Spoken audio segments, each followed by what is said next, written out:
programa A Bíblia no Meu Dia a Dia e que bom ter a sua companhia, a sua presença e muito mais nós agradecemos a presença do Senhor que nos acompanha na nossa Lexio Divina. Ele que vai falando conosco, direcionando os nossos passos, indicando o caminho que nós devemos seguir e propondo-nos a vida nova. A vida nova que se estabelece em Cristo Jesus, pela ação do Espírito Santo. O nosso coração precisa estar sempre aberto, sempre disponível, sempre na direção daquela que é a vontade de Deus. E a palavra sendo luz que ilumina os nossos passos, o nosso caminho, direciona a nossa vida, ela nos dá essa possibilidade de aplicar, não é? Aplicar essa transformação que a própria palavra propõe no nosso cotidiano, no nosso dia a dia. Para que a gente entenda a palavra, para que a gente viva a palavra com coerência, com determinação, mas que no estudo, de uma maneira muito especial, nós sejamos iluminados por cada texto que nós iremos estudar, nós precisamos pedir a presença do Espírito Santo. E quero convidar você a rezar comigo. Em nome do Pai, do Filho e do Espírito Santo. Amém. Vinde, Espírito Santo, enchei os corações dos vossos fiéis e acendei neles o fogo do vosso amor. Enviai o vosso Espírito e tudo será criado e renovareis a face da terra. Oremos, ó Deus que instruíste os corações dos vossos fiéis, com a luz do Espírito Santo. Fazei que apreciemos retamente todas as coisas, segundo o mesmo Espírito, e gozemos sempre da sua consolação, por Cristo Senhor nosso. Amém. Quero convidar você a pegar aí a sua palavra e também o caderno para anotar o texto que nós iremos estudar hoje. 2 Samuel, capítulo 6, versículos de 1 a 11. 2 Samuel, capítulo 6, versículos de 1 a 11. Vamos juntos ler o texto e depois meditá-lo. Davi reuniu novamente a elite de Israel num total de 30.000 homens e puseram-se a caminho, ele e todo o povo que o acompanhava, em Baala de Judá, para trazer de lá a arca de Deus, sobre a qual é invocado o nome do Senhor dos Exércitos, que está sentado sobre os querubins.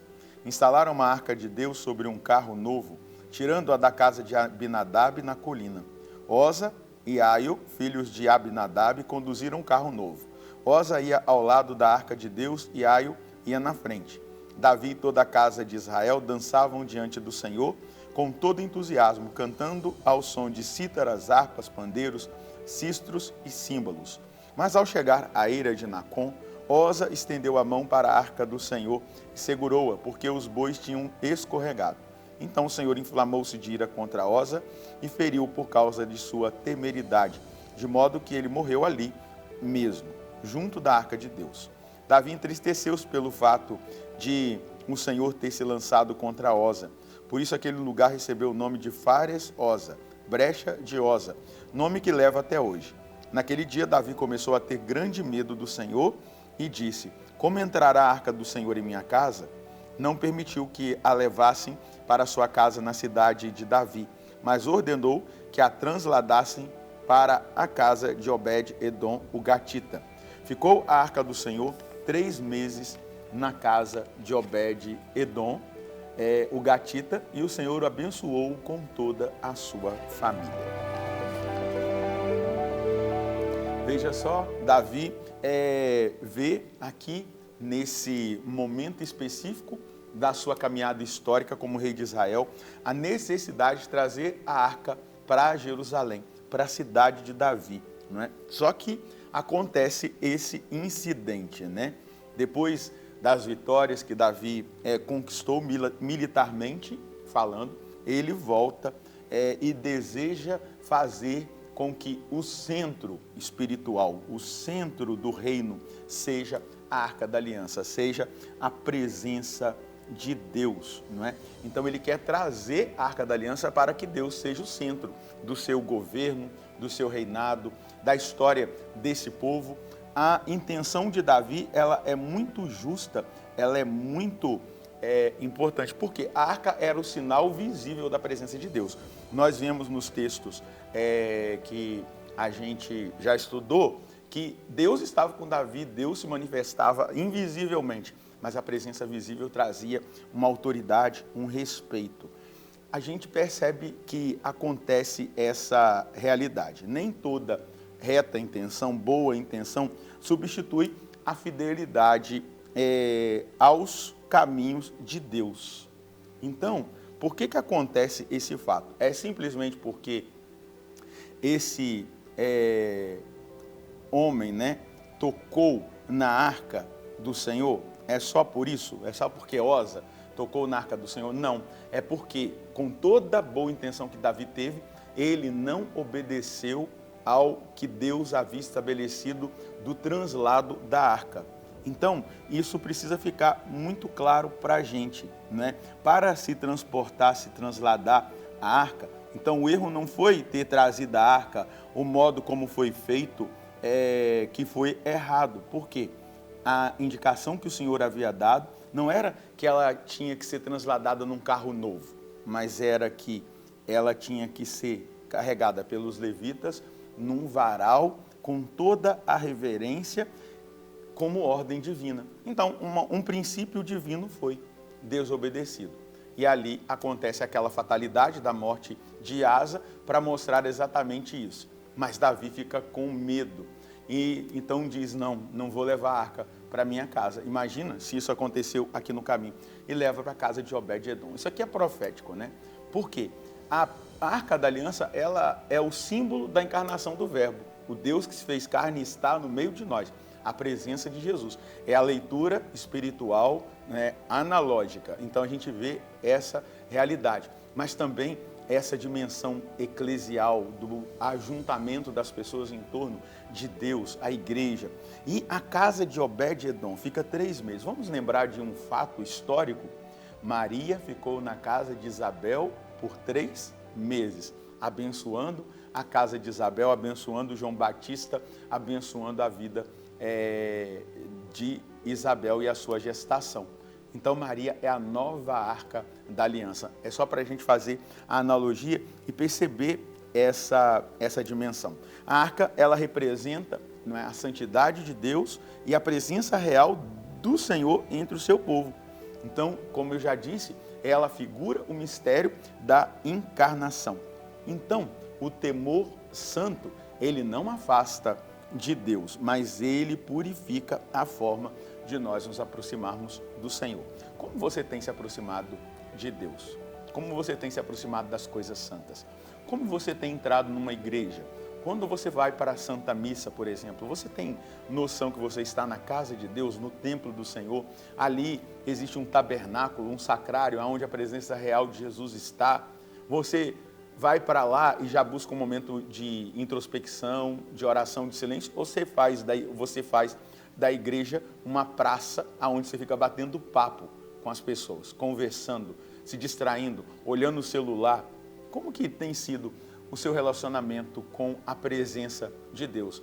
E quando você chega diante do Santíssimo Sacramento, você faz uma genuflexão ou você entra na capela de qualquer maneira? Nossa, eu tenho intimidade.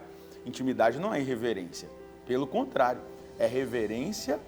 A intimidade, ela é uma reverência consciente, não é? Eu sei que eu sou criatura e Ele é Deus, eu sei que Ele é nada e eu sou tudo, e eu preciso ter reverência à presença de Deus. Como é o seu comportamento na capela? Você fica mandando mensagem, se distraindo na capela do Santíssimo? Como você tem lidado com as coisas santas? Você tem naturalizado demais a sua intimidade com Deus? Ou você tem permitido que a sua consciência te leve a perceber, aqui é um lugar sagrado? Vamos lembrar quando na sarça ardente Deus se revela a Moisés?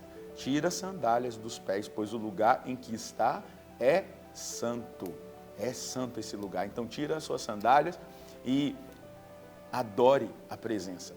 Nós devemos fazer hoje um exame de consciência diante desse texto bíblico. Um temor reverencial pela presença de Deus. Na hora da consagração, você se ajoelha ou você fica de pé? Claro, tem pessoas que têm problema no joelho, não estou aqui dizendo que você tem que ajoelhar com problema no joelho, mas pelo menos a reverência você tem que ter. Hoje as pessoas estão perdendo o sentido do sagrado e estão lidando com o sagrado como se lida com qualquer coisa.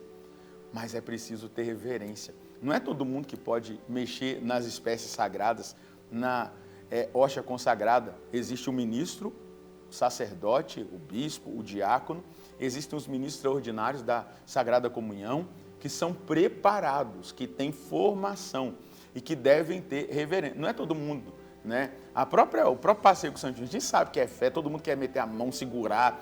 Você percebe que o padre está revestido de uma capa, de um véu humeral, e ele nem com a mão dele ele toca no passeio do Santíssimo, e todo mundo se joga, toca. Eu não estou dizendo que a gente tem que afastar as pessoas de Deus, mas é só para você ter consciência. Ainda que você, por um impulso de amor, queira tocar, tem que ser com reverência.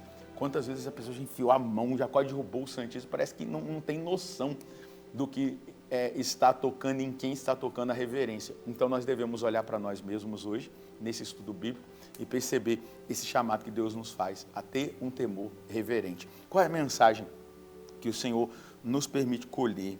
Devemos rever a nossa vivência espiritual diante das coisas sagradas, sejam os objetos litúrgicos, seja a igreja, a capela do Santíssimo, a participação na Santa Missa, pois o convite de Deus é ao temor reverente, reconhecer a presença, adorar a presença, respeitar a presença de Deus. Tudo isso diz de uma vida interior, de um coração adorador.